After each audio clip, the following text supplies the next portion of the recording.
Hey everyone, this is Parking Lot Radio. I'm your host, Sonny Side Up, and we're here in Los Angeles with my Los Angeles co-host, Elana Flores.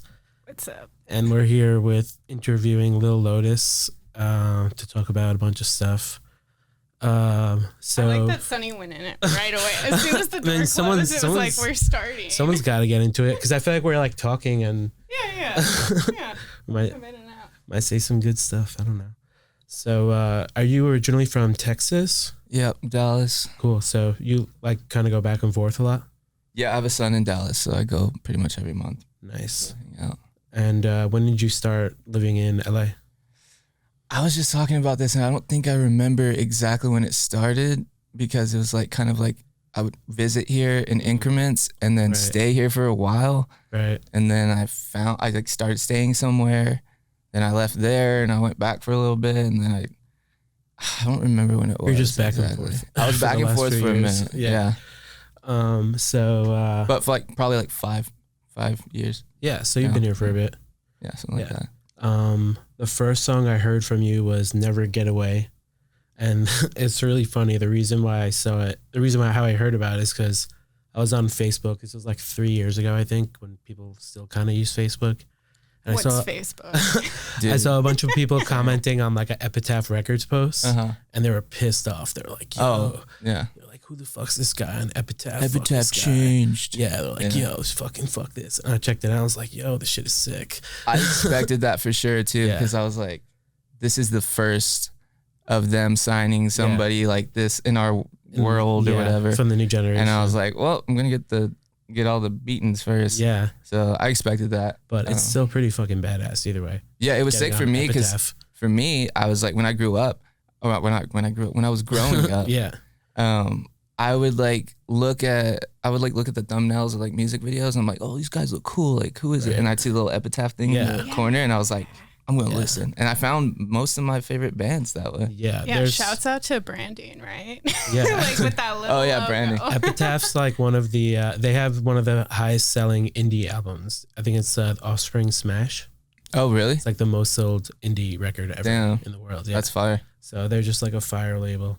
What did you obviously you didn't care when people were talking shit, right? I mean, maybe I expected it. Right?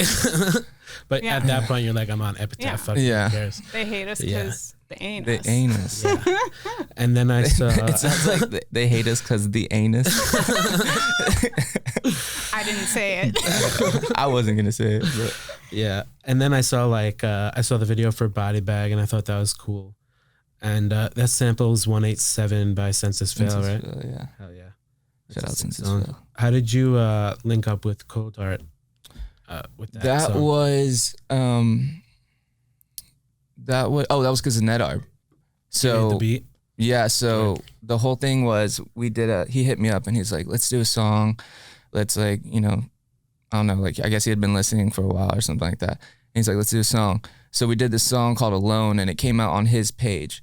And it was originally just gonna be like one song. We're gonna just do that one, and then it was whatever on his SoundCloud page. Yeah. And so that happened, and then he was like, "Oh, I have all these beats. Let me know what you can do with them if you want to do something with them or whatever." And I think Alone happened. He sent it to me, and I was so stoked that Ned hit me up. Yeah. That I was like, I got to get this back to him right away. Yeah. So the next day, I'm like, it's done. Yeah. And he's like, fire, let's put it out. And then he's like, well, what can you do with these? And he sent me a pack, I forget how many he sent me. And then I sent him 4 back. And I was like, here, I just did these 4. And he's like, let's just put it out as a tape. Yeah. And then I was like, we didn't know what to call it. And I was like, let's call it Body Bag, because Body Bag was on there. And I was, in my head, I was like, yo, I low-key want a feature. And it was kind of my way of yo, I did these songs. Right, you trying think to get you could talk to the homies, right, whatever. And I could think it was around the time that Peep was living with Ned. And Ned was saying that, Ned told me something he was playing it over and over, and him and Peep would jam it and stuff. And they were like, well, who do you want on it? Who were you thinking? And I was just I was like, just any of the homies. I was happy with, whatever. And then I was like, well, think Cold Heart wants to do it? And then he was like, I'll ask him. And they did it. Hell yeah. Yeah. That's so sick. I remember getting that back, and I was like, oh my God, I was on Cold Heart. Yeah. It's tripped out. The video is dope too. Yeah. Speaking of Nedarb, he's also in If I Die First, right? Mm-hmm. He plays guitar and he screams. Damn. Oh, he also screams on it? Yeah. I thought you were doing all the screaming. No, like he does like backup screaming. Well, everyone does vocals. Screams. Like all the guitars, everyone besides Derek screams or sings. Yeah. So like Travis will be like harmonizing with Zubin. Travis will be harmonizing, screaming with me. Ned will be screaming with Travis and me, like at multiple different times. It's kind of similar, like to From First to Last, how they were all they were all just taking turns. Yeah, jack of all trades. Yeah, and so how did that band get started? Like, was it during COVID when it got started, or were you talking about it before? It got started in COVID, but I think like the seed was planted way before then. Mm-hmm. Like you guys like thinking about it. We had talked like. I remember talking to Ned and I was like, I'm done doing beats. Like, I don't want to do 808s and beats and this and that. I 100%. Need you to send me stuff that sounds like bands. Like, let's work on things. Like, I'll come over. Like, we'll do whatever. And we kind of had like a start of it in our Bullet EP. Mm-hmm. Like, there was like this EP that we did where there's like a bunch of acoustic stuff. A little less trappy. Yeah. And like the only like production was really like, kind of like Never Shout Never, like little claps and like little bit crushed like stuff, like cute stuff for percussion. And that was like kind of like the start of it. And then we stopped using like so heavy of like kind of hip hop sounding production on that thing. And then I think it was when COVID came around, we were just bored as shit. And we had been talking about it for so long. I was like, why don't we just start a band? And Ned's like, let's start a band. And Zubin's like, let's start a band. And then they like, my brother, so my brother was living with me and Ned sent me an instrumental that him, Nolan, he plays for Ghostman, he plays bass. Oh, okay. Him and Zubin, they all wrote this like instrumental and that was Needles, where Needles and Lovers Collide. Right, it's the album name, right? Is that the name the EP name?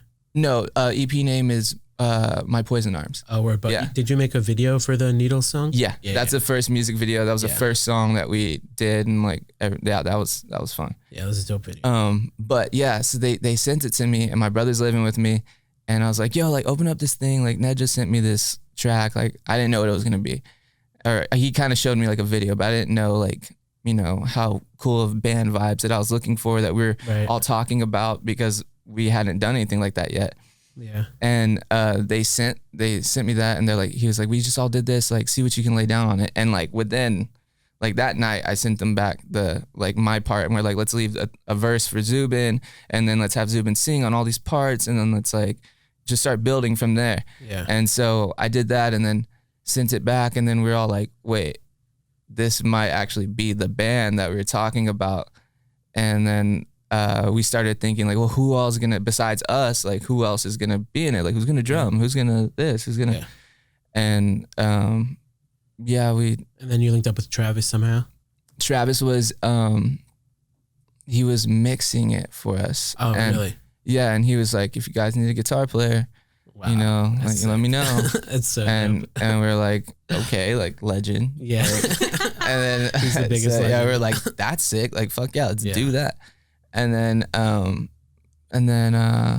then he showed it to Derek, and Derek was like, play drums. Because Kale from Ghostman also, he was playing drums at first, and I think like that we came to this point where we're like, okay, Nolan and Kale are gonna be busy, like they gotta do Ghostman shit. Mm-hmm. We don't want to be like conflicting schedules, and like always be like special to the project, but we have to make a decision. Yeah. So then we just decided to do that, and then we got two legends. Started playing bass. Yeah. Two legends, Derek and Travis. Yeah, and Derek is seriously like my favorite drummer ever. He beats the shit out of the drums. Yeah, he's so fun to like perform with too, because like me and him, like I feel like both of us are like the ones that get the most worked, like because I'm just screaming and singing the whole time, and then he's just beating the shit out of shit. So I look over and we're both just like by song 3, like the third song in the set, like we just come in so hard that I'm like, oh fuck, like there's more songs, like we got to do something. Somebody get creative and like distract the crowd because I can't breathe. And same with him. So there's tons of times I'm like having to throw water on him and like or he'll just give me a signal like I'm fucked right now. I'm like, okay, so I start talking to the crowd and trying to distract and shit like that. I was at your guys' first show at 1720 Warehouse. I think we were like hanging out that day at Aaron's backyard. I showed you the little Puffco thing. I don't know if you remember. Puffco thing? Like the little dab rig. Oh yeah, that's terrifying. Yeah, yeah. We were talking about weed earlier. That's the fucking devil right there. Yeah. That's the dab rig of all dab rigs. I do remember that. That's scary. But that show is fucking sick. Was so sick. The best view was just behind Derek, just watching him just explode. Yeah, and sticks cracking and like pieces of sticks. Like that dude just like there's always some. I have so many videos just from behind Derek that night. There's like sawdust around him while he plays because he plays so fucking hard. Yeah. It's so sick that like you guys have Travis and you were able to just like get a show at 1720, bring a band, and everyone showed up. Yeah. That was another thing. We were like, wait, so we practice at 1720 now? Like, because that's where we rehearse now. And I was like, are we spoiled? Right. Like, it's like, we kind of are. This is great. This is awesome. I mean, there's something about just like the zeitgeist and like when like lightning strikes, it's just like you go for it. Yeah. And everyone is behind it. When it's something good, it's fucking good. It's so sick too, because like for us, we were just like, so like we knew Travis would help us like with mixing and everything. But when he hit us with like, we know if you get a guitar player, we were like, oh fuck, like everything's falling into place. Everything's happening. Like just go with it, run with it. Let's go. Let's make it happen. And not to mention, he's just like a great producer all around. Yeah. Like really amazing. Did that Ismfoff album. Yeah. He did, I don't know what he did with, what was that band he was in? Human Abstract. Human Abstract. Yeah. I don't know if he did those, but he was in it. Yeah, I think he did produce those, or at least he was definitely involved in like the vocal production and stuff. Okay. Yeah. He's a legend. Yeah. So you guys had a show like last week, right? Yeah. How was that show? Or not last week. Or like 2 weeks ago? Yeah, I think 2 weeks ago. It was If I Die first show, right? Yeah. That one, it was cool. It was a sick show. Yeah. There's a lot of like people on the bill that I hadn't like heard yet. Like a lot of like the opening acts, and they're like sick as hell. Yeah. Where was it? It was at 1720 also. Yeah. Word, hell yeah. And so let's get back to Lotus. I listened to some of the new stuff you have coming out. Since you heard the song Sonny. That was really good. Oh, Sonny, yeah. Yeah, I knew you wrote it. I knew you wrote it for me. My wife. I knew you wrote it for me, but... Yeah. Right? I forgot. Double muse. I'm like over here thinking about my wife. And I'm like, my wife. Baby, you got some competition. Yeah. Oh. Okay. Yeah, and great song. And the new... So your new direction is very different than Never Get Away, obviously. Like, Think of Me Tonight, that was like completely different direction. Yeah. And then you had Girl Next Door.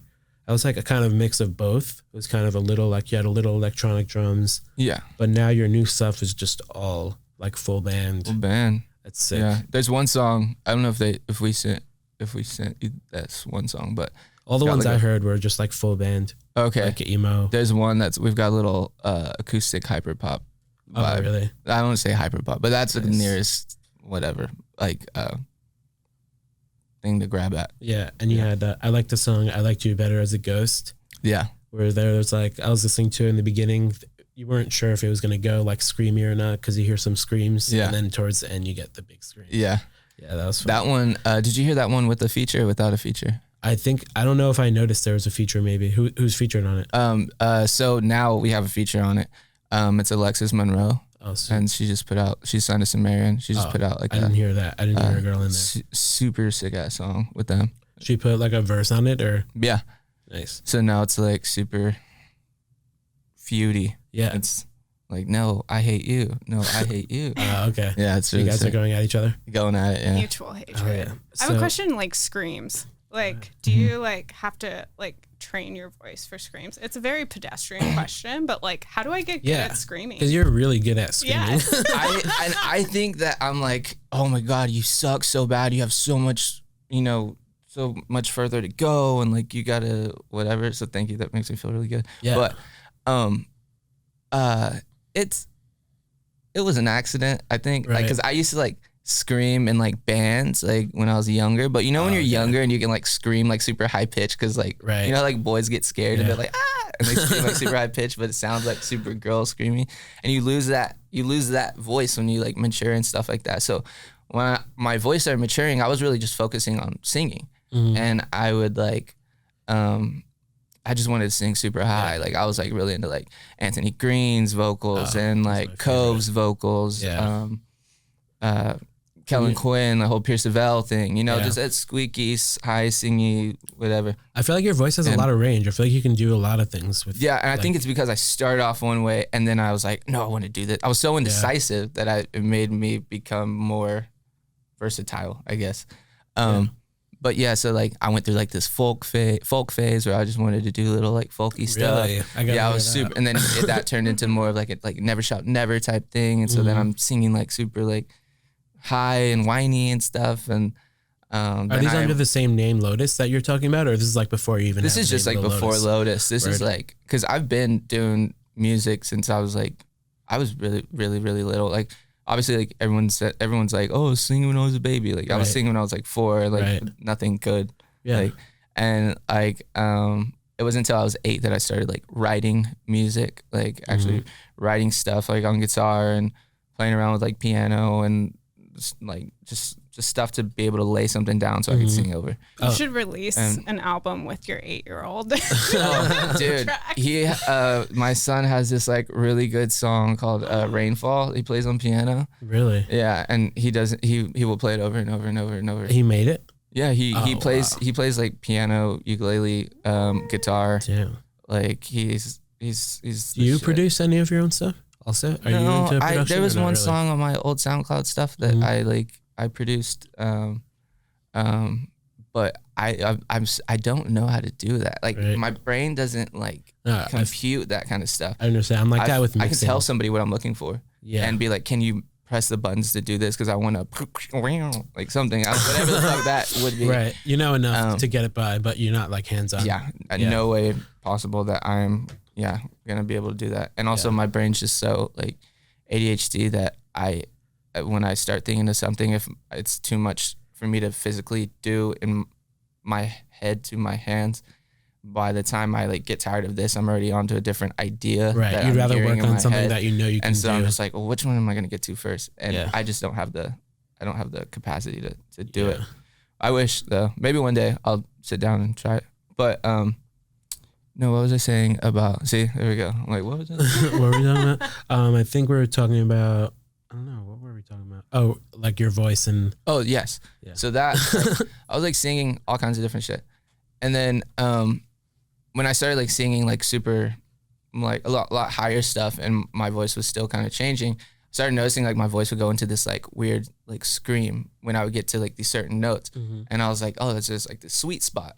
Yeah. And everybody was always talking about like find your sweet spot. And I was like, okay, cool. Like a spot where it's not going to hurt you. Yeah, because it wouldn't hurt. It was just I was singing and I was pushing, a certain way, and it was almost like it just would effortlessly happen. And then I always liked vocalists that would like pitch scream. I wasn't really a big fan of like just. I did like listening to it, but like I knew I don't have the voice for that. Yeah. Like my talking voice is already like helium. Yeah. And so. Yeah, so I was just like, I don't think I got the voice for that. Like, I'm not gonna do that.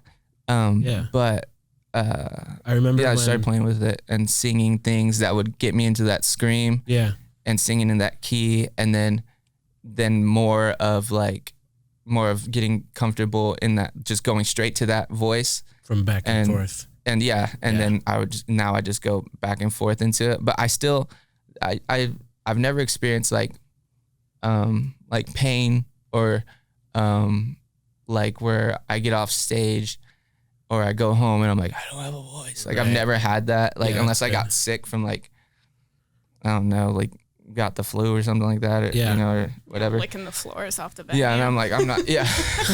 Yeah, I remember when the first If I Die First EP came out, I was texting Travis asking him about it. I was like, is that all you screaming? He's like, nah, man, it's mostly Lotus. I was like, damn, it sounds like, I thought it was like, it sounds like him. Yeah. But he's not that high pitch anymore. I guess like. No, he screams super low, but he also has like this really good, I'm probably too far. He also has this really good like hardcore vocal. Like it's so good. And we always make him do, I forget what song it is. What's that song by Lit? My Own Worst Enemy. I think so. Yeah. We make him sing it, and he'll be playing it, and and he's just screaming it the whole time. Oh, and wow. we just play it at practice to like, I don't know if it's just a warm up or get loose or whatever. But he has a really sick ass, like, I want him to start a hardcore band. You're in a hardcore band. What do you mean? No, like you know, more, like no more singing. Yeah, like actual like hardcore band. Yeah, I'm into that. I was also into that new song, Shooting Star. Oh yeah. Yeah, I guess your new stuff is just like we were saying, no trap beats. I like that. I feel like I really like trap beats. Obviously, like they're fun, like they're dope to like listen to in the car. Mm-hmm. But I feel like it kind of dates it, because like in 10 years from now, are we gonna be so like really sick of that? Yeah, I don't know. Yeah, you know, I think that's a good question. Like and even like it's so returning repetitive. back to like I love it, but it's so repetitive. Yeah, and I like that you're. I mean, you've been moving in that direction. Yeah, I feel like we definitely, with the last album, because I was like, I've been wanting to do full band stuff. Like I was like, now Lotus is a thing where I'm not going to just tour with a DJ. Like I talked to the label about it, and I talked to my managers, and I was like, that's not what I want to do. Like I want the full experience. Like the reasons that I went to shows, and I have a favorite member of a band, and you know how it is. Like I was like, I want the kids to have that relationship with like us. And so I was like, I got to start writing it like that, or else I need to have like also a band and a DJ and just Linkin Park it. So and like, who'd you start working with to start getting that moving? Because like, you know, beats are so different than just making songs that you're making now. Like, how did you find the right people? Like, I guess you knew the people, but like, who are the writers that you use for that? For sound that you're working with? I feel like it originally I started like releasing like little things. Like I had this song called Sleep Paralysis. Mm-hmm. I had a song called Better Than I Am, or I Wish I Was Better Than I Am. I had like a few songs like that where I was just doing instruments, and that was with my brother. I was living in Texas at the time. Like I had moved back for a little bit. Huh? What does your brother play?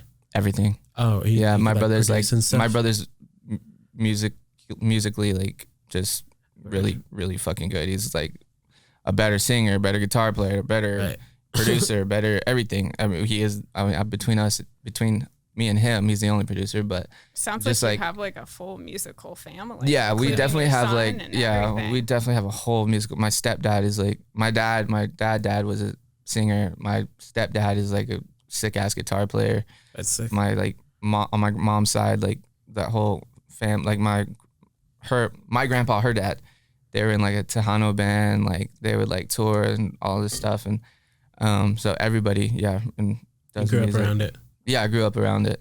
That's really awesome to have. Did you feel like you had that support growing up too, to like pursue music? Yeah, yes and no in a way, because I would be like, I need to quit school. I need to drop out of school, and I need you to buy me this laptop because school's not doing it for me, and I need this right now. Like, help me, or like, I don't know. I'm gonna be mad. Right. And then my parents are like, no, you gotta go to school, gotta graduate. You're going to college, and then. So how far did you get in school? I made it through school. And I got like a full ride or something like that to like in college. Oh, you went through and college? I said no. Oh, you didn't. I didn't tell my mom about it. Oh, nice. And then I was like, I'm not going. I was like, I'm just gonna say I didn't get anything. I'm gonna keep this completely secret. Mm-hmm. And then I didn't go. And I was like, I'm gonna go on tour with my friends. And tour then was like little weekend warrior shows, like nothing crazy. Like I was just learning the ropes of like touring. Like around Texas. Texas, yeah. Yeah. And then like, I was like, I'm gonna be in a rock band. I'm gonna be this and that, and I would just play bass and like sing and backup scream or whatever the hell. And then, then I stopped music for a little bit, and then I was like working in a warehouse. I was like, I'm just gonna do this and get money. And then I was like, oh, I miss music, and I started hearing like Ned, like GBC, like all those guys, like. And I was like, I could do this. I could definitely do this. I feel like I know. I mean, myself included. Like when the first time I heard Lil Peep, I was like, yo, it was just like a new world that opened up. Because it was like kind of brewing with like Clams Casino a little bit, with like the Clams Casino beats like in 2011. That was kind of like that. And then it slowly got to the point where it was like people rapping on those kind of like more emo beats. So how did you end up on a Scaring Kids song? That was funny because like I forget. They were recording with Matt Malpass. It was, I don't know who that is, sorry. Matt Malpass, he's producing, like, he produced a song or two on my last album, and he produced Over and Over Again. Mm-hmm. He's done he did like the MGK album that took us to my downfall. Oh wow. Okay. So I know that is. Yeah, he has like some Blink songs. Yeah. But he's a really sick producer. Shout out Matt, love you. Mm-hmm. And he was working on that album with them, and I think at the time they were like, yo, like, we want to do some features, like who would, be good on this or something like that. And I don't know if it was they asked him, who would be good, and he suggested me, or if it was they asked him if he knew me, and or they saw that he was working with me or something. I don't remember. I'm sure someone's told me at some point. Yeah. But they asked to set it up, and then we set it up and went in there, and I was like, I came in there and I was obliterated. Like the day I went in there, like I was just obliterated, and like this is like old Lotus. Yeah. And like I couldn't. What were you on? Do you not want to talk about what you were on? Or nothing bad. It was just like being crazy, partying. I was like, it was so bad I couldn't like tell how far the mic was from my face. Mm-hmm. You went into the studio obliterated. I went in there, I was obliterated. I think the guys were like really worried. And oh my God. I was like, didn't know how far I was from the mic, and I'm wearing glasses and like inside because I was just so obliterated. I didn't want anyone to see my face. Right. And then I'm like, and I remember like the mic was moving, and I had to like hold the mic stand, and I'm like, because I didn't know where I was. Yeah. And they're like, yo, here's the song. This is what it's about. There's this empty part, like, if you want to like write your own lyrics here, like we've got this like idea, like whatever. We just start going off, like riffing off ideas and stuff. And it ends up just working. Yeah. And I thought I almost canceled that session because I was like so tired. My friends were like, you're gonna hate yourself if you don't do this. Right. And I was like, that's true. Yeah, they're definitely a dope band. They're like good. when their stuff came out, like back, I think it was like 2004 or whatever, they had like a little synth action going on. Yeah. I thought that was dope. And also the video that you guys made was pretty sick. Yeah, that video was fire. Yeah. How did you link with Nothing Nowhere? I'm a huge fan of Nothing Nowhere also. Is that not happening? This is like kind of like the hot ones. Like open I think you got it. Talking. I think you got it. I need like a screwdriver. I know. And then I was talking about Nothing Nowhere. You have a song with Nothing Nowhere. Yeah, that one was so. That was like back in the day. That was a while ago, right? Yeah. Back in the day, like 3 years ago. This is like earlier Lotus. Yeah. And he's killing it. I love his new stuff. Dude, insane. Yeah. It's so good. He like started tweeting some of my lyrics. Like that was like the first interaction, I think. That's dope. Tour Essentials. Lil Lotus. Hoochie Daddy shorts. I love me some Hoochie Daddy shorts. Is that like basketball shorts? Or is that a company? Like damn near balls almost out. Shorts. Booty shorts. Booty shorts. Yeah, like Hoochie Daddy. Nice. I love that. I love those. Most comfortable thing. You can't go wrong with them. You gotta design your own Hoochie Daddy shorts. I would love to. It should say Hoochie Daddy. Hoochie Daddy. Yeah. Done. Or maybe you gotta write Lil Lotus on the butt. Yeah, there you go. Yeah. No, Big Lotus. Big Lotus. BL. Yeah. Big Lotus. Is that the next, is that the evolution of Little Lotus? I kind of like that. Might be that. Yeah. Might be. And you're like, I'm not little anymore, guys. Yeah, I grew up. Yeah. It's time to be big. Like, skip just Lotus. Go straight to big. Yeah, big. Yeah. Did you ever have any beef with Flying Lotus? No. I'm joking. You're like, I'm stationary. There's no copyright infringement. Hoochie Daddy shorts. Do you have like a special microphone, or you just use whatever? No, I just use whatever. Yeah. I think that's a good way to be. I don't think I really have. Oh, like definitely like flip flops. I don't know. Yeah. I don't really have like a thing that I really need. As long as I'm comfortable. Oh, you're pushing it in, and yeah. Is that the glass? Did it break? No, it just got on me. I just heard. It's almost there. You did it. She did it. You made me look like such a bitch. I still have stuff in my I'm mouth. just good at pushing things in. Okay. Maybe try the back of it now. Will it go you got it? now? Hey. Use the back of the knife. Yeah. So anticlimactic. We're good now. We're good. Yeah, I don't really have too many essentials. Just hoochie daddy shorts, comfy slides, bunch of. I get hot really easily. Yeah. Like I'm just one of those people that when I sleep, like I need it blasting cold. Oh, me too. So like the least possible clothes, like the least clothes possible amount of clothes possible. Yeah. Do you have a tour plan? So your album comes out in June, right? I think so. Mm-hmm. I think October. I think. Oh, October. Yeah, I think the first single is coming out. By the time I think this is released, we'll have already released a few songs. So Sonny is not going to be on the new. That song, Sonny. Sonny is just like it's a single. So I have like a bunch of acoustic songs, and I just haven't done anything with them. And some I have like plans with them, and my fans are like those type of fans that they really like appreciate the acoustic stuff. So I was like, I can't just like keep these and not, they not see the light of day. Right. And just so there's gonna be a lot of little by little. Yeah, and I just like released that like on a whim. Like I was like called the label. I was like, can I release this song? And they're like, yeah, like whatever, like do this. No like big campaign behind it. Just like this is so I said I did it and it's out. I just for the fans. Like they always ask Spotify and everything, right? Yeah, it's on everything. There's something to say about acoustic, right? Like everyone loves an acoustic. I mean, if you can write acoustic songs, and if you can, it's really just like breaking it down to like if you can make a song sound good with just one instrument and one vocal, and that's like the writing is amazing, like or whatever. It's people are gonna remember that forever. It also had really good like subtle background vocals. Yeah, like I didn't want to. That was Zubin singing. Oh, in the really? Background. Yeah, yeah. So Zubin played guitar for it. Oh, really? And it was originally like a If I Die First acoustic song, and we were just like we're all hanging out. Me, Ned, and Zubin were hanging out, and then they're like, let's make a new song or whatever. Like let's drop something, and then they start writing the guitars and everything. And while they're writing guitars, I was like, I already wrote the song. And then they're like, what the fuck? And so then I start singing the lyrics, and they're like, this sounds really personal, because like that song's from my wife. And so I was like, it sounds really personal. And then or they said that, and I'm like zoning out.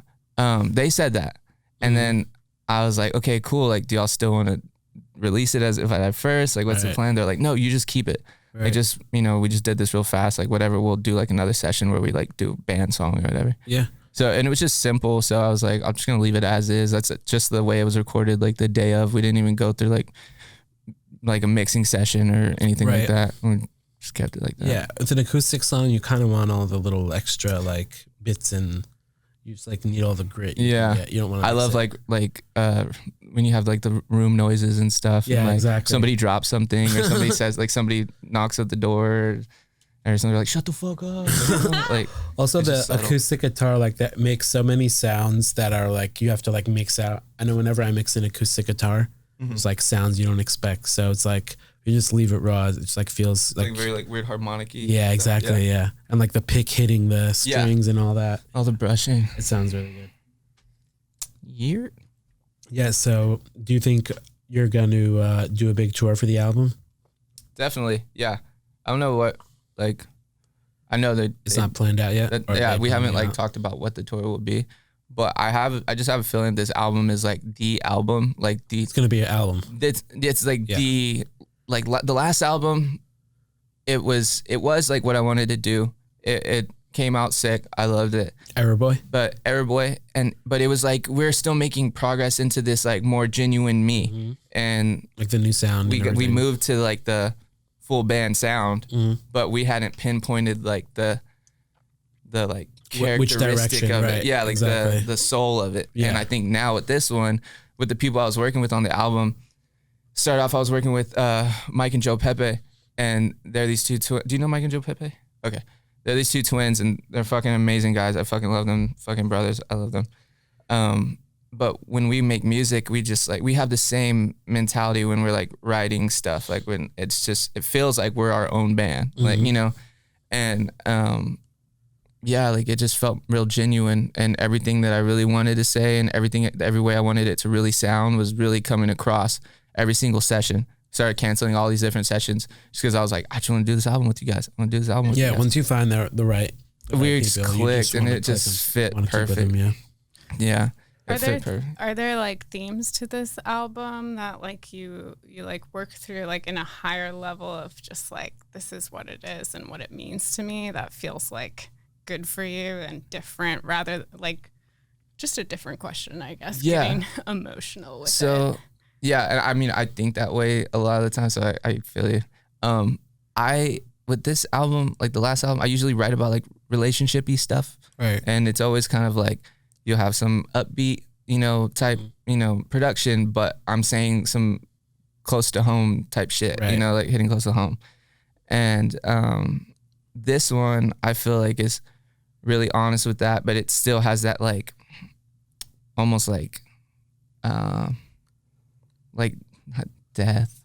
Like it's like it's sad in a sense, like it's like a sad thing, but it's kind of like poppy too. Yeah, it's still poppy, and it still has like that like old emo, like all those songs are all about the same shit, but they hit so hard, and it's just like but Never Get Away wasn't a love song, it was like a mental health that song. was like very inward, like and I like that. Like that's why, I mean, that's like the reason why I love that song is because it was, the lyrics were just really good lyrics. I don't know. And the beat was great. Who made the guitar? Is that that's not a sample, right? I'm guessing someone made that. There was this guy, he sent me like a guitar sample. His name was like Five Head or something. Mm-hmm. And he sent me like he originally sent me the beat, but my brother was working on it, and I was like, I kind of just want to use a sample, and I wanted to move some things around. So he was like, yeah, like do whatever you want with it. Yeah. So, it was him and my brother, I guess, technically. Yeah. I really like that song. It like starts with the chorus. And then, I think it's a great like first song if no one's ever heard of you. Yeah. I mean, but maybe not now because your music's so different now, but.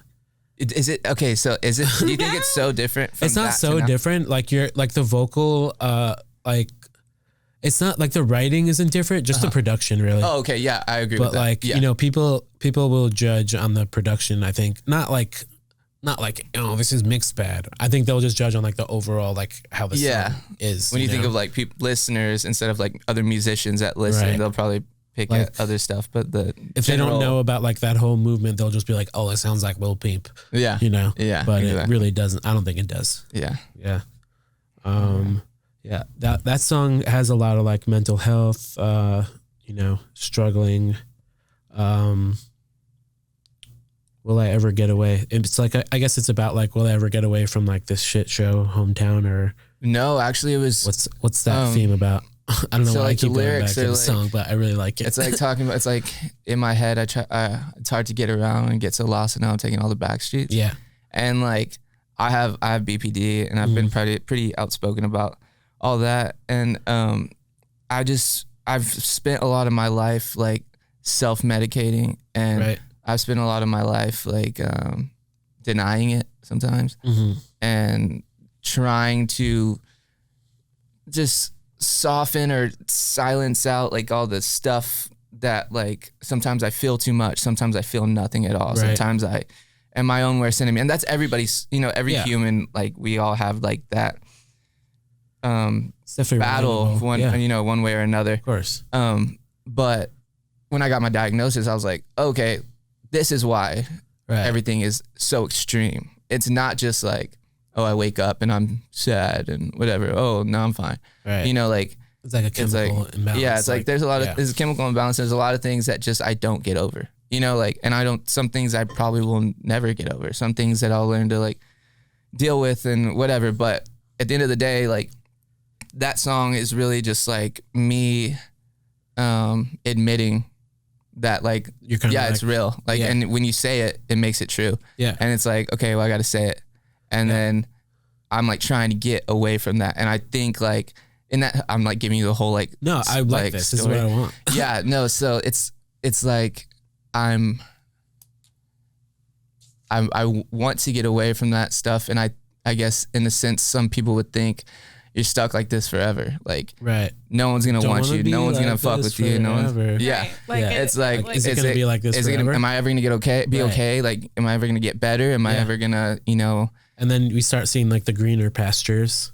Yeah. In the video. Yeah. Yeah. And I that's think cool. it's like, their song doesn't really have like some kind of like resolution where it's like lyrically it's like, oh, everything gets better. It's like not a movie type it's thing. Whatever. just yeah. It's But just it's that. just like kind of just admitting it. It's just like, this is the truth and this is what it is, and fuck it, I guess. yeah. Yeah, is there something freeing about like a diagnosis, and maybe like along that lines of like, oh, there's a word or like a phrase to all of this and a diagnosis or Definitely, there's definitely, I feel like, a validation. Yes. Like for Right. all the times that you probably didn't understand why you felt the way you felt, Absolutely. and people that didn't understand why you were the way you were, it's definitely like, oh, okay, like I know that it's not like, okay, technically I'm crazy. Technically I'm on Right. paper I'm crazy. Like, but it's not just that. Like, and it's not just I'm just doing this like It's also like out of your because control. it's out of my control, and Yeah. but that's not an excuse. No. But definitely it's validating in the way that you're like, at least now I know, like I'm not in the dark, and I'm not like sitting here wondering like, what the fuck, like what's going on with me, like I can't handle this. I have some type of like direction or answer or whatever, and then from there are some steps to like with helping the situation, like Totally. coping with it and stuff, like tools. Yeah, exactly. Yeah. But yeah. That's really beautiful. Mm-hmm. Yeah. How do you choose the imagery for your videos? I'm guessing you're involved because they all kind of have like a similar, well, I guess you use a bunch of different directors, right? Yeah. My friend was in that music video, something tonight. Think of me tonight. Think of me tonight. Who made that video? Yeah. And Derek's in the video too, right? Yeah. My friend Paul Salva, I don't know if you know him, but he's in the video. He has like blue hair and he's just like like that in the video. That's Shout out to sick. Selma. Yeah. He's like my like music mentor. He's been like teaching me how to like make music for like 10 years. But yeah, I was watching the video and then I just randomly saw my friend in it and I was like, yo, you're in a Lil Lotus video.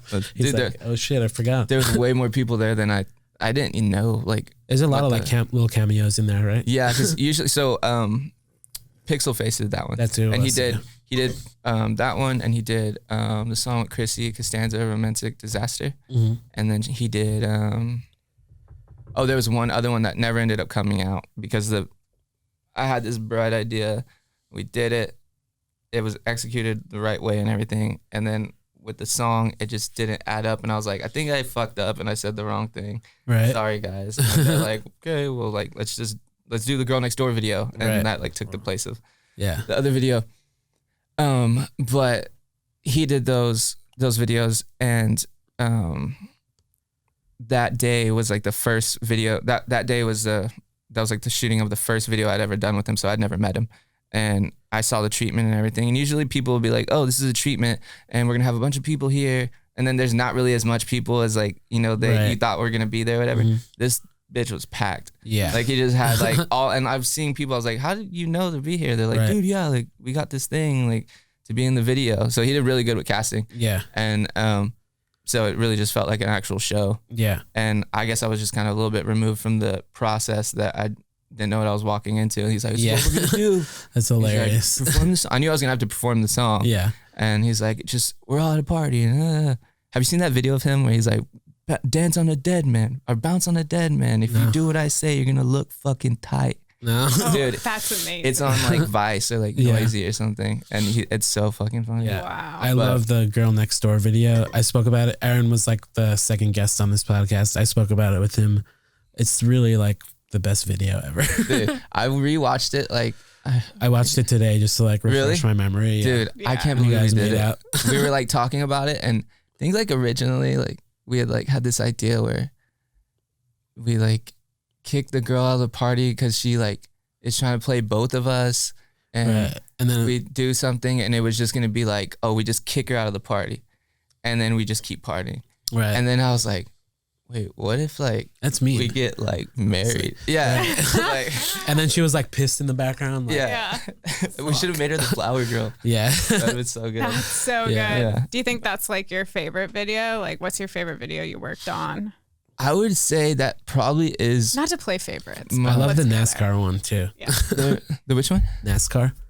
Oh, that one was fun. Yeah. That was fun because it just like the trip. We were just like, let's go to. I think we went to Atlanta or we went Where to was North Carolina. Yeah. So we went to North Carolina and then we drove down to NASCAR in Atlanta. Mm-hmm. And we watched the car race. Yeah. It didn't win. Nobody needs to know. Would have made it much better, but I don't know. Do you think that it would have gotten the music video if they did win, or not even? I don't know. If I don't know if that's legal. like they would have used the music video. Like use the footage of the car winning. Oh, in the definitely. video. They probably would have. Yeah. Yeah. But yeah, that was fun. But I think I honestly probably Go Next Door was probably the funnest one because there's like so much shit like behind the scenes happening that like is not in the video. Like one of our friends. I saw one of my friends, Alligator Jesus, in there. Yeah, he was there. There's a bunch of the homies. We were just basically it's just like, yo, everybody pull up, like we're doing this video. Yeah. And just, be on your worst behavior, like Right. type thing. Wait, I want to hear you. We're about to spill a story. Yeah, so Let's hear this. one of our homies, Stu, he's fucking awesome. Of course his name is Stu. Yeah. It was at Aaron's house. Yeah, shout out Stu the boy. Yeah.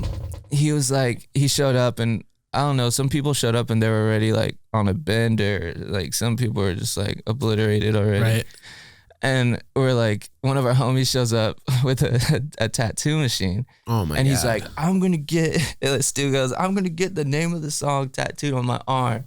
And then like, we're like, okay, hell yeah, like whatever. Like we're shooting right now. Right. And he's just in the kitchen and he's like getting tattooed. And then when we're done with like a certain scene, he's like, look at my arm. And he had like, it said Girls Next Door.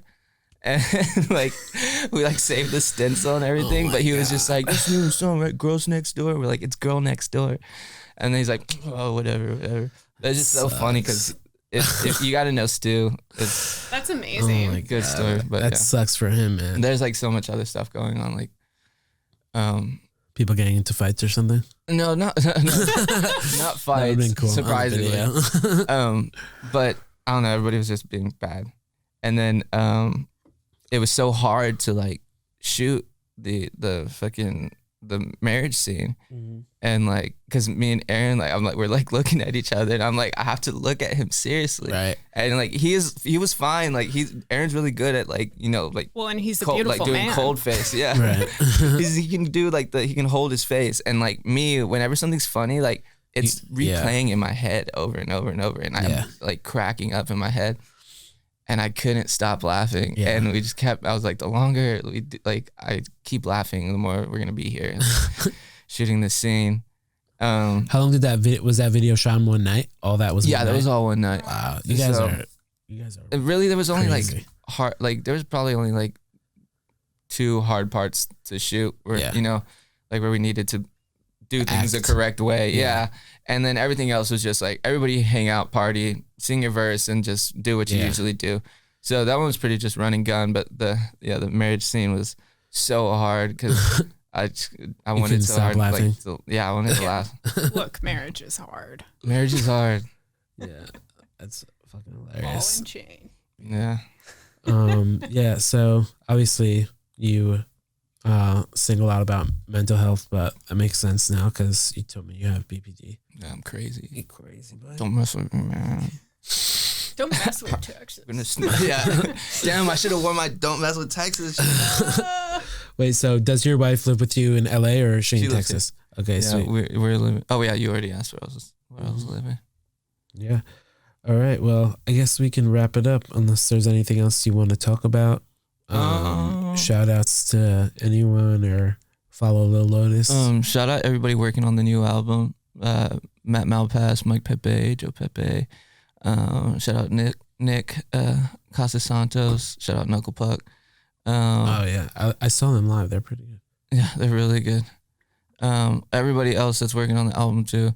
I know that I was given some dates and stuff to talk about, but I'm so bad at that. You forgot But the dates? I think You can pull it up. think that some things. I'm just gonna say I think that like 3 songs will be out by the time that this is out. Mm-hmm. Which ones? So, that's the part that I think.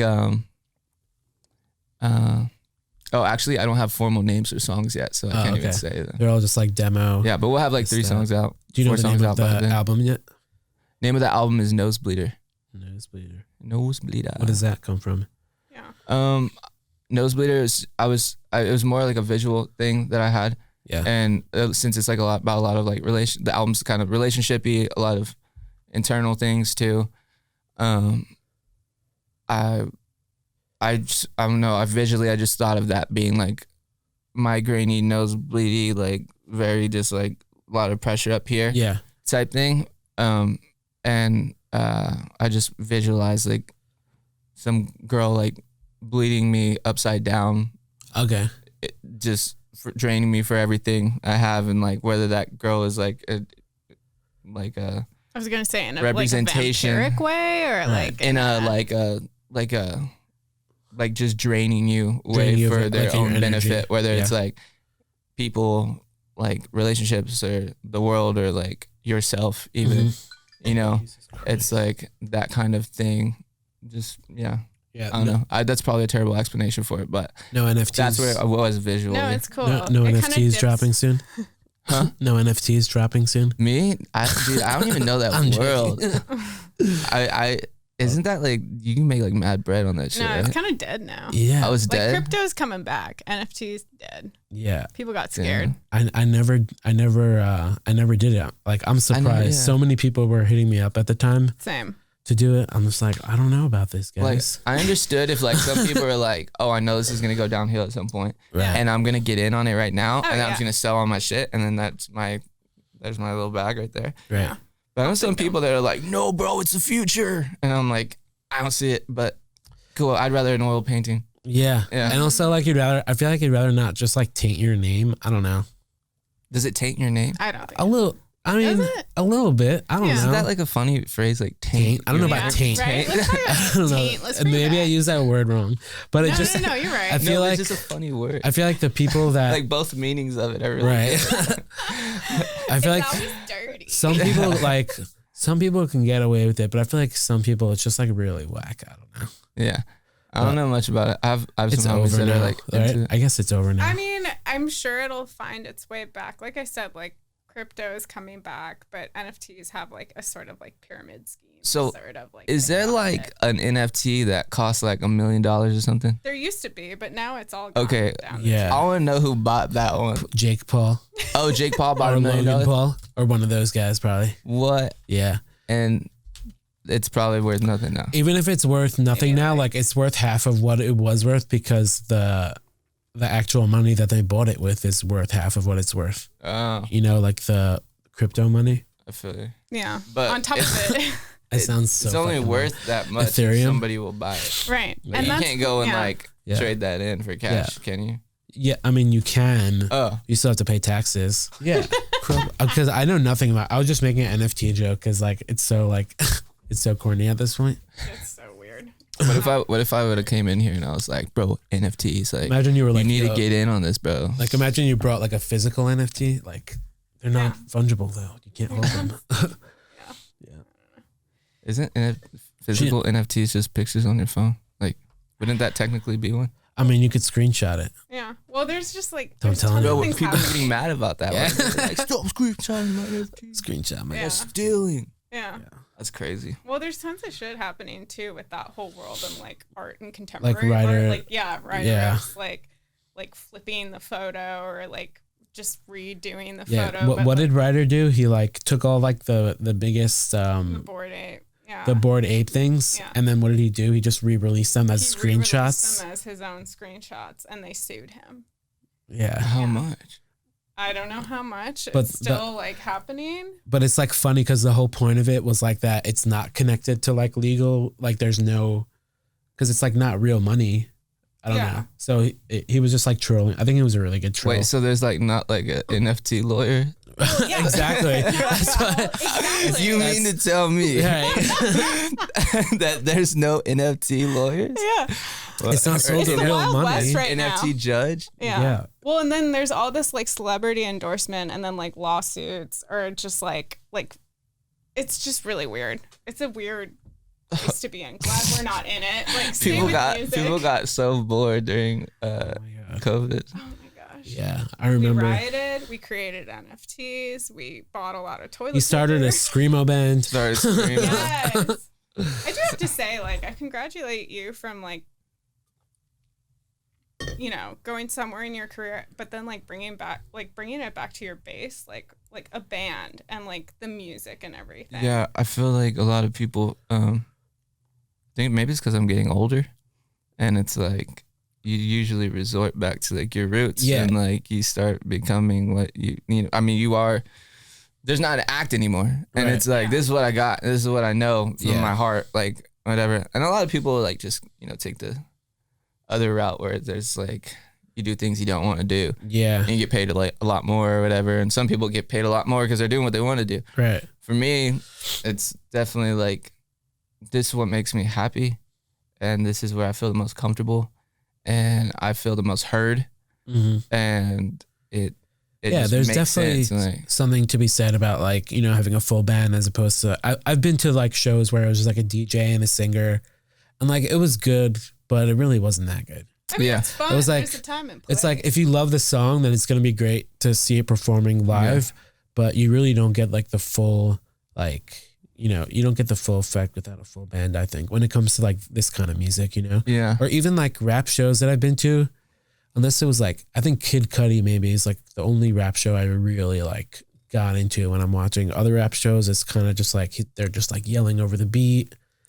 and like the instrumental. They're not even using the instrumental. They're just yelling over the. Yeah, it's like talking it. Yeah. And they're yelling over the song.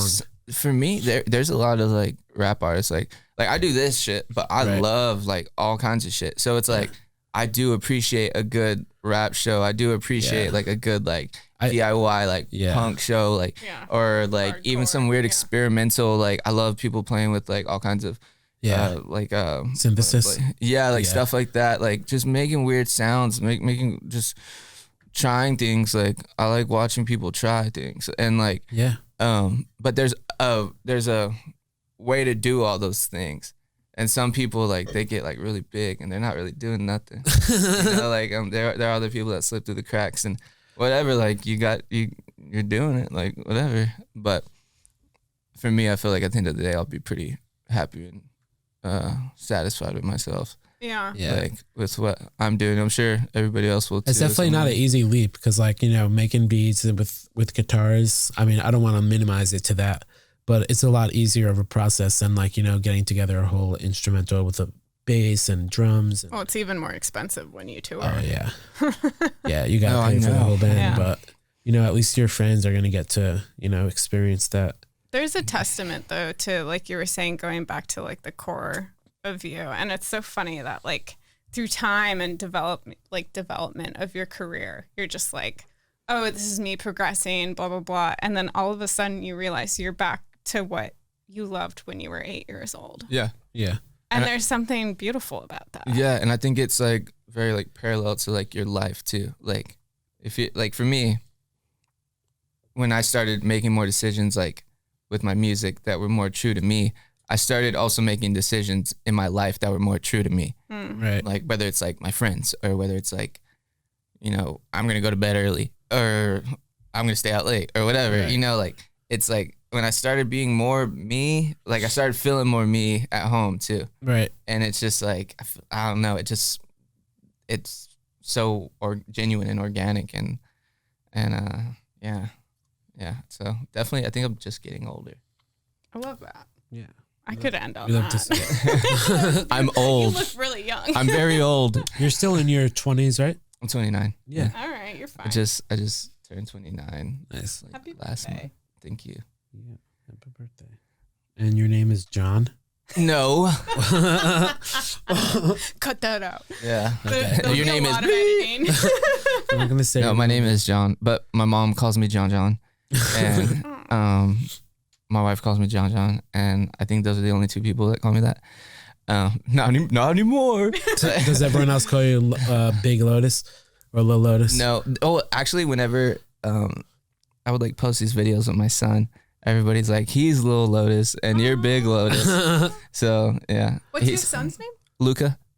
He's so funny. Like we'll go to like Dave and Buster's, and like there's like he loves arcades and he's a kid. He loves games. How old? So you said 8? 8. Yeah. Oh, wow. So you had him when you were 21 or 20? Yeah, like I think I was like 20, turning 21. Damn, that's crazy. And so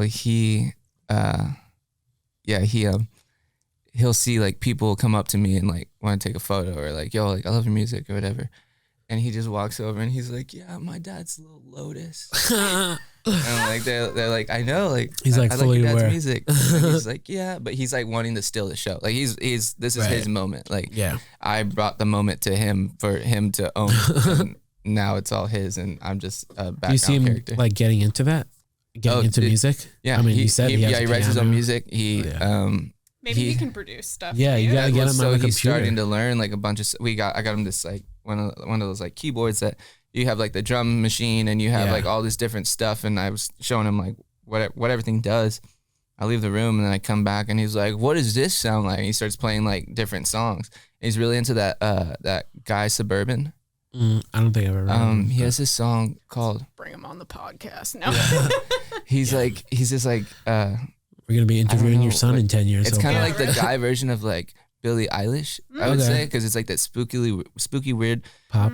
almost evil, and it's really Yeah. like tastefully done, and it's theatrical. It's very theatrical. I love Billie Eilish. And dude, Billie Eilish. I remember when I first heard about her, everybody was like, "What's your like dream feature?" And this is like before she was like big. I was like, I think Billie Eilish is gonna be really big one day, and she's really talented. Yeah.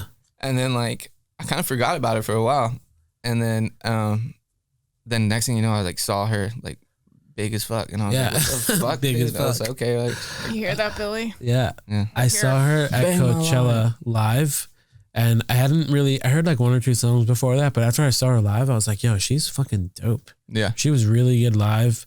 It sounded great. She was actually singing. There wasn't so much like backtracking or Yeah. whatever. she's such a well-rounded like just Yeah, great Like, person. musician, singer, like, you know, Yeah. even with her like artistic like direction and like the way she dresses and everything. Great influence on the kids. She's always, and she's like a herd of the kids. When you kids. said, what'd you say? A great influence on the kids. Okay, so I was trying to say ahead of the curve. Oh, okay. And I mixed with a herd of the kids. She's very like ahead of the curve. Like she's killing it. Did you see the thing of her at Knock Loose's set at No. Coachella? She was standing in. She's like Really? side stage for Knock Loose. At the Coachella that just happened. Uh-huh. Yeah.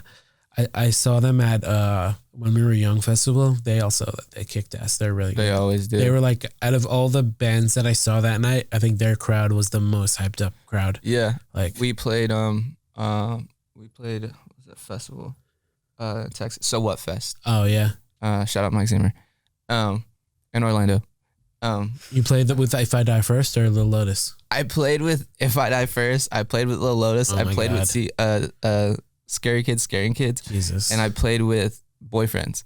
Oh wow. Oh, I forgot about Boyfriends. Yeah. We didn't even talk about that. Yeah. You're part of Boyfriends, right? Dude, do what? You're part of Boyfriends, right? Yeah. So that's you, It's Smart me, Death, Smart and Death, Aaron. and Aaron. It's a boy band. Yeah, that started like that I don't know why started I completely forgot to talk about that. that started when I moved to LA. I was staying with Aaron every now and then, and then I started dating this chick, and I started like living with her, and Boyfriends was just beginning then. Yeah. And that was in that time frame that I was like back and forth, and we just recorded that whole Boyfriends the EP? first EP, Yeah. like the night that I got there, because me and Smart Death were gonna start an EP together, do an EP together, and I had this album that I had like pretty much like almost like written the whole thing, you know, and I was like, okay, this is my album, and I'm gonna get features on this, so they're like opens and stuff. And then Aaron was like, I want to get on one, and then Smart Death was like, I want to get on one. And then we started like, we were like, why don't we do an EP together?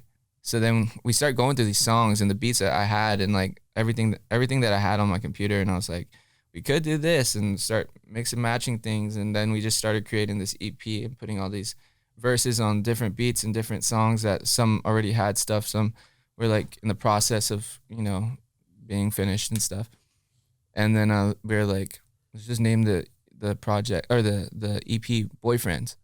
And then somebody was like, why don't y'all start a project and name it Boyfriends? Yeah, and then it's just like all the artist names are in it, so it all just like goes well. And then we even had this crazy idea where we were like, what if we hit up the Millionaires and we do an EP with the Millionaires and Boyfriends and call it Sex Tape? And we're like, that would be crazy. Let's do it. That'd be crazy. But I don't think well, obviously it never happened. But that was like. Also, I forgot. I wanted to talk to you about that song you guys that If I Die First did with Space Cowboy. Yeah, the video with just like you guys like just like two different colors and two bands just like playing together. I thought that was a really cool concept. How did that? Was the song made like that? Like, dude, that's a crazy. How was the story. Song made? Buckle in. All right, we got time. We got 20 more minutes. Yeah. So. Cool. So we were fans of SeeYouSpaceCowboy, and they had kind of been on our radar for a while, and they've been killing it too. We were what? They've been killing it, destroying it. Yeah, I've been listening to some of their new stuff that they send us, and it's the new album's insane. Yeah, I saw them live in Brooklyn, in they probably tore it up over there a few months ago. Yeah, it was really good. East Coast loves them too. Yeah. So basically we were like fans of each other.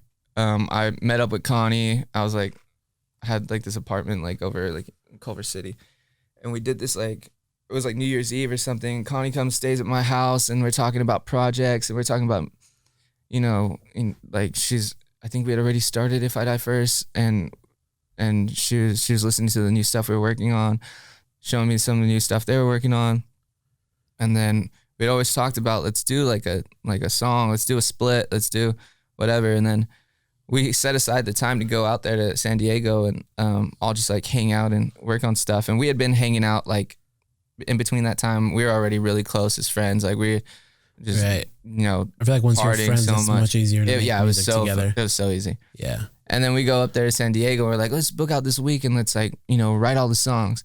Man, we didn't start recording the songs until the last day.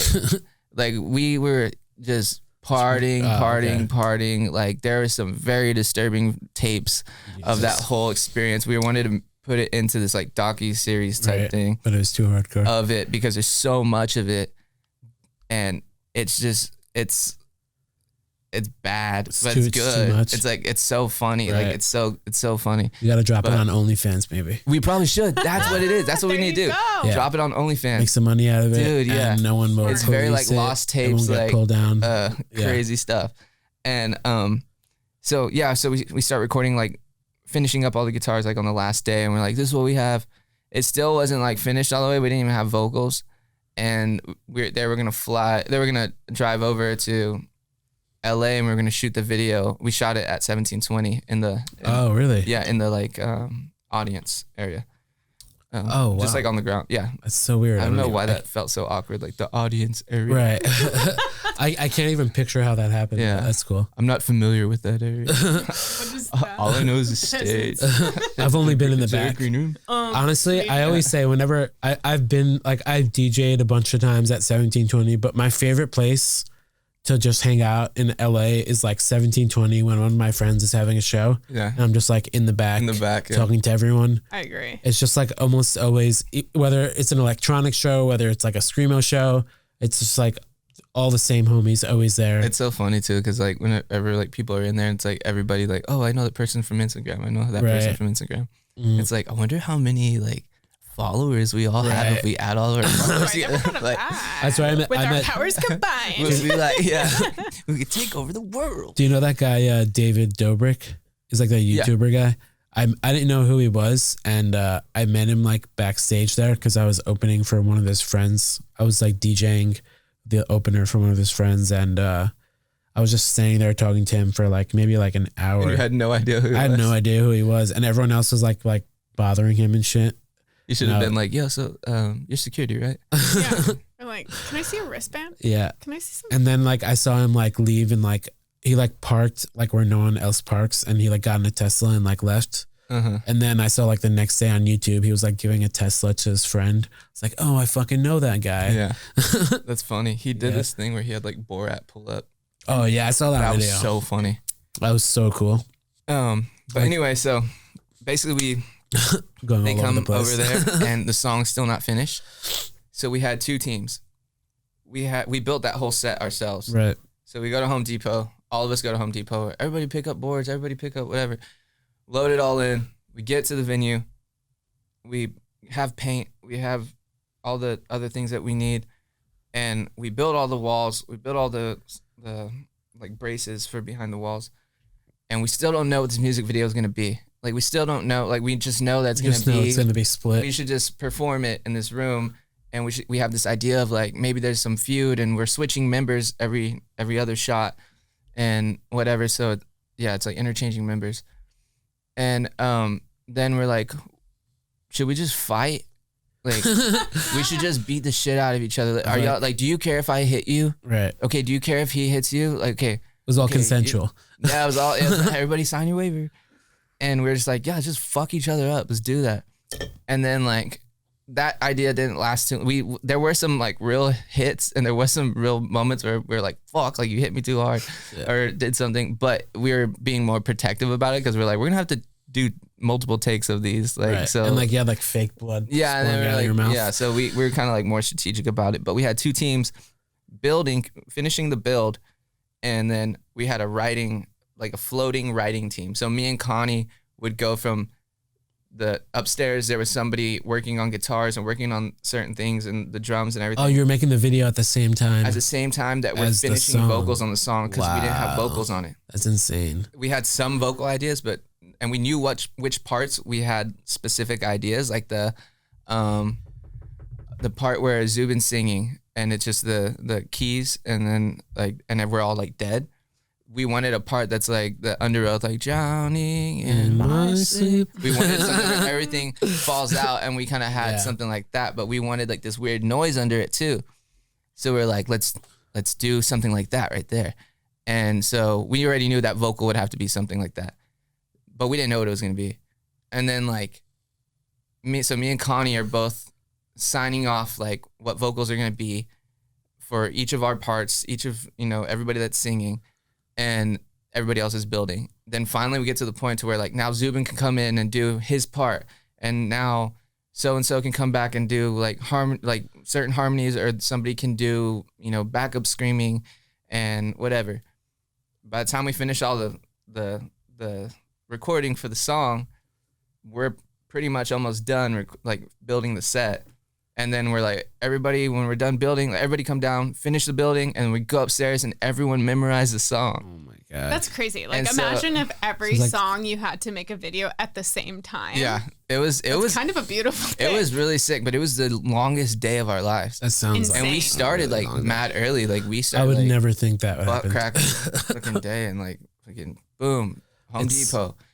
And we had a lot of help. There's a bunch of like friends like that came in and helped and stuff, and shooting there's some BTS of that too, and we're like talking about how this is insane, we're not even done with the song, and we're downstairs building the set. We don't know what we're doing. I know Zubin was like, what are we gonna do? What is this video about? Poor guy.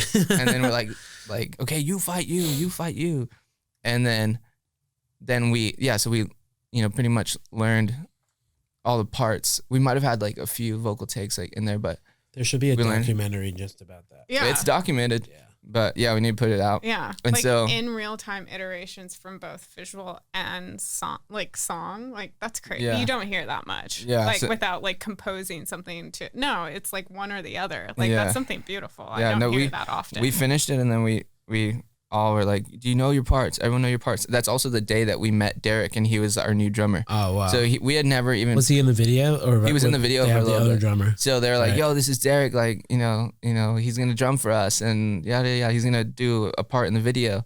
And we're like, we just met our new drummer. Or we just like, whatever. We just wrote the song. We don't know what we're doing. Like, and then, all right, time to shoot. And then boom, we got it, and we just followed direction, and then it worked out, and it fucking came out sick. It's so chaotic, that video. I love it so much. It came out great. So it's literally fuck it, we'll do it live. Huh? Yeah. Fuck it, do it live. Yeah. And then we went on tour, and then we played that song. Together. That shit was so fun. Every time we're together, we pretty much play that song. Oh, yeah. I gotta see that. I want to see SeeYouSpaceCowboy again live. Yeah, they're Fucking great. raging. epic story. I'm glad we went longer. All right. Yeah. You're like, there might be something else. I know. I'm Yeah. like, we're pulling You this got an out. extra 40 minutes out of that. Why not? All right. I guess we're signing off. Lil Lotus, Parking Lot Radio.